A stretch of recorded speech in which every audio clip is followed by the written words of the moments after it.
अस्सलामुअलैकुम दोस्तों, आप देख रहे हैं ऑस्ट्रेलियन तोते। ऑस्ट्रेलियन तोतों की जो कॉलोनी है ये माशाल्लाह बहुत प्यारा बर्ड्स आपके सामने ये देखें। माशाल्लाह ये देखें, ये जोड़े लगे हुए हैं। ये माशाल्लाह अंडे दे रहे हैं। अभी ये देखें,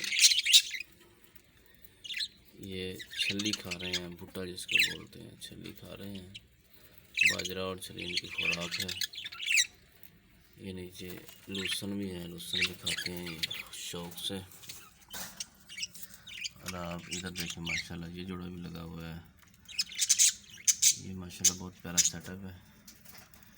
ये कुजियाँ भी इनकी लगी हुई हैं, इनके घर बने हुए हैं। अंडे भी दिए हुए हैं इन्होंने।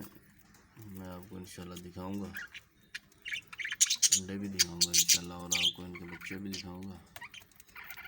आप देखते रहिए। ये माशाल्लाह कितना प्यारा बर्ड्स है।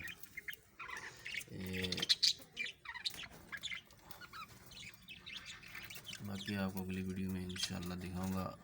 ये रेड का जोड़ा बैठा है, माशाल्लाह खूबसूरत है।